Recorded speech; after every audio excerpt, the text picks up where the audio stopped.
प्राण कर्माणि च अपरे, दूसरे लोग कहते हैं कि प्राण के कर्म, प्राण के कर्म मतलब प्राण के कर्म कौन कौन से हैं? 10 प्राण है ना शरीर में, तो उनके 5 तो मुख्य प्राण है, 5 उप प्राण है, तो कुल मिला के 10 प्राण है ना। कौन कौन से? सीक्वेंस से बोलो। प्राण, अपान, समान, उदान, व्यान। प्राण कहां से कहां तक रहता है? नासिका से लेके, मुख से लेके हृदय तक। अपान हृदय से नाभि तक, प्राण अपान। व्यान कहाँ रहता है? व्यापनोति व्यान, जो व्याप्त है उसको व्यान कहते हैं। उदान, उत मतलब ऊपर, तो जिससे उल्टी आती है, छींक आती है, डकार आती है, तो किसी प्राण शक्ति से तो आती है, डेड बॉडी को तो आएगी नहीं। तो ये ऊपर की तरफ जो कार्य हो रहा है ये किसका है? उदान का। और प्राण अपान समान, समान किसको कहते हैं? खाए हुए आहार को समान रूप से शरीर के सब अंगों में जो सप्लाई करता है, नाभि में रहता है ये, उसको समान कहते हैं। प्राण अपान उदान व्यान, समान और व्यान। व्यान मतलब व्यापनोति, जो सब जगह व्याप्त है पूरे शरीर में, उसको व्यान कहते हैं। ये 5 हो गए मुख्य प्राण, और 5 उप प्राण हैं। कौन कौन से? देवदत्त, नाग, कूर्म, कृकल, देवदत्त, धनंजय, ये उपनिषद में ही आए हैं। तो इनके एक प्राण से हम चीज को अंदर विटकते हैं, फिर हमारी पलकें झपक रही हैं, ये देवदत्त प्राण है। फिर हमें जमाई आ रही है, तो ऐसे अलग अलग उनके कार्य हैं उप प्राणों के। तो प्राण कर्माणि च, प्राण के कर्मों को और इंद्रियों के कर्मों को। सर्वाणि इंद्रिय कर्माणि प्राण कर्माणि च, इनको कहाँ आहूत करते हैं? आत्म संयम योगाग्नौ जुह्वति, आत्म संयम रूपी योग अग्नि में। मुख्य बात तो प्राण इनकी कर्म की चल रही है ना गीता में, तो इंद्रियों से जो जो कर्म किए जा रहे हैं और प्राण से भी जो जो कर्म किए जा रहे हैं, उन सारे कर्मों को ये योगी किस अग्नि में आहूत कर देता है? आत्म संयम, आत्म संयम योगाग्नौ, आत्म संयम रूपी योग अग्नि में। योग को भी अग्नि कहा है हमारे यहाँ। अग्नि के कई रूप हैं, राजा को भी अग्नि कहा है, गुरु को भी अग्नि कहा है, ईश्वर को भी अग्नि कहा है, और यहाँ आत्मा को भी अग्नि कहा है। अग्नि मतलब, अग्नि किसको कहते हैं? अग्नि अग्रणी भवती, आगे ले जाती है ना, जो अग्नि हमें आगे ले जाती है, इसलिए उसको अग्नि कहते हैं। अग्रे अग्रे नयति इति अग्नि, आगे आगे जो ले जाती है। तो हमें गुरुजन आगे ले जाते हैं, ईश्वर भी आगे ले जाते हैं, और राजा भी राष्ट्र को आगे लेके जाता है, इसलिए उसको अग्नि कहते हैं। तो यहाँ आत्मा को भी क्या कहा? आत्म संयम को भी अग्नि कहा, और योग को भी क्या कहा? अग्नि। और अग्नि दूसरा काम क्या करती है? एक तो आगे ले जाती है, और दूसरा काम क्या करती है? अशुद्धि का नाश करती है। किसी चीज को अग्नि में डाल देते हैं तो उसकी अशुद्धि नष्ट हो जाएगी, शुद्ध शुद्ध निकल के आ जाएगा। जैसे सोने को शुद्ध करना है तो उसको अग्नि में तपाते हैं, तो अशुद्धि का नाश कर देती है अग्नि। इसलिए इस मनुष्य को भी किस अग्नि में तपाया जाता है?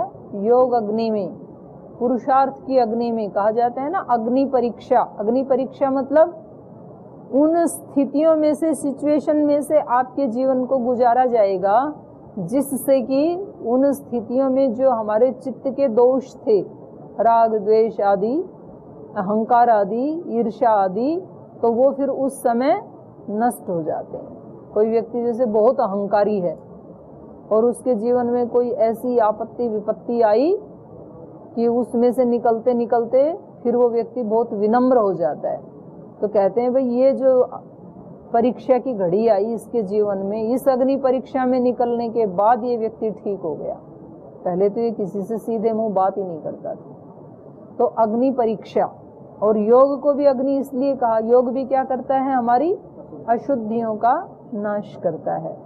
तो योग भी अपने आप में अग्नि है, गुरु भी अपने आप में अग्नि है। तो यहाँ आत्म संयम योगाग्नौ, क्योंकि ये जो इंद्रियों से और प्राण से जो हम कर्म करते हैं ये ऐसे ही नष्ट नहीं हो जाने वाले हैं।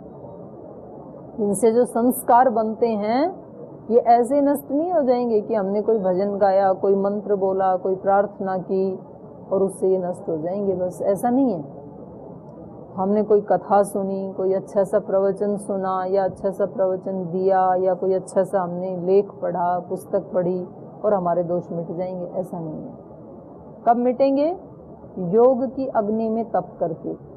जैसा ये कह रहे हैं शास्त्र, जैसा गुरु कह रहे हैं, जैसा कोई संत महात्मा के प्रवचन में हमने सुना है, वैसा फिर हम जिए। ये कहना बड़ा सरल होता है, तो जब आता है और उस समय व्यक्ति का अहंकार अड़ जाता है, उस समय व्यक्ति जस्टिफाई करता है अपने दोषों को, जी मैंने जो किया वो ठीक ही किया। ऐसी स्थिति में और मैं क्या करता, आप ही बताओ। वो हमारे से भी अप्रूवल लेता है, ये कहलवाना चाहता है कि हाँ भैया आपने तो ठीक ही किया। तो जी ऐसी स्थिति होगी, अब आप ही बताओ मैं क्या करता, नहीं बोलता तो उस व्यक्ति की इच्छा होती है कि मेरे को ये ठीक बता दें। तो उस समय अहंकार अड़ जाता है, झुकना नहीं चाहता है, और जो अड़ जाता है वो टूट जाता है। अड़ने वालों को तोड़ देती है सृष्टि की जो एक शक्ति है। तो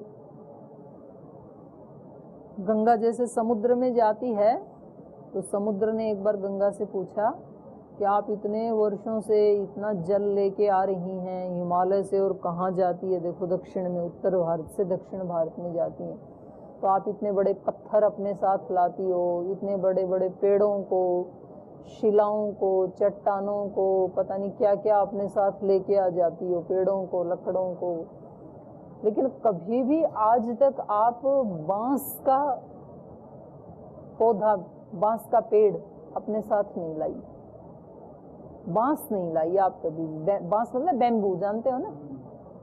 तो गंगा ने कहा कि मैं क्या करूं, जब मैं वहां से आती हूँ बहुत तीव्र वेग से पहाड़ों से उतर करके, तो कुछ चट्टानें ऐसे अड़ जाती हैं मेरे सामने, तो मैं पूरे वेग से उनको तोड़ देती हूँ।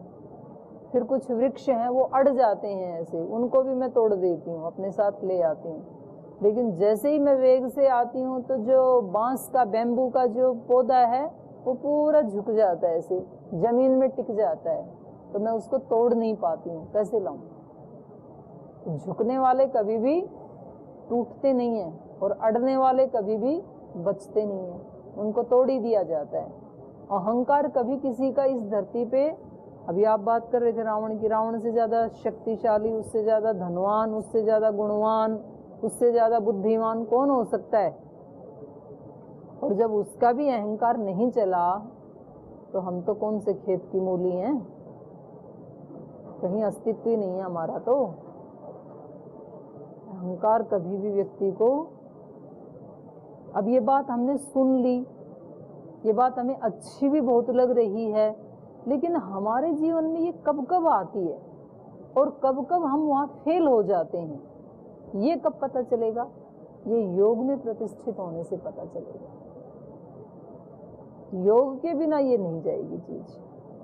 तो इसलिए योग को यहाँ पर अग्नि कहा, और ये योगी का लक्षण बताया कि वो योगी बाहर से लगेगा कि भाई ये क्या योगी हैं, ना कभी यज्ञ करते हैं, ना कभी हवन करते हैं।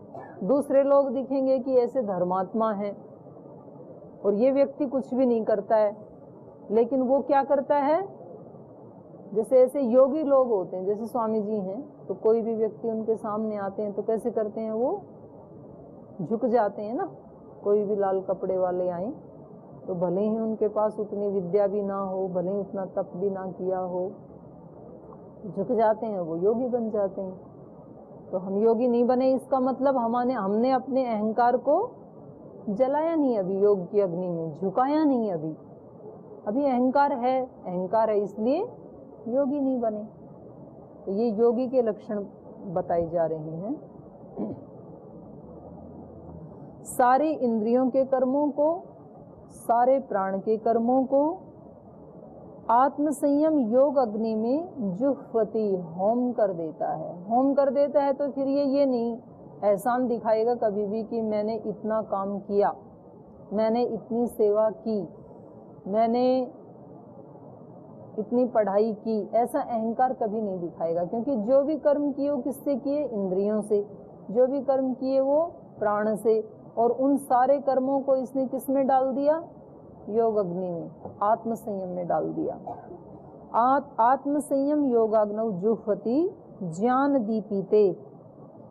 कब डाल पाएगा? लेकिन ज्ञान दीपिते, ज्ञान की जब दीप्ति हो जाएगी तब, ज्ञान का उदय होने पर।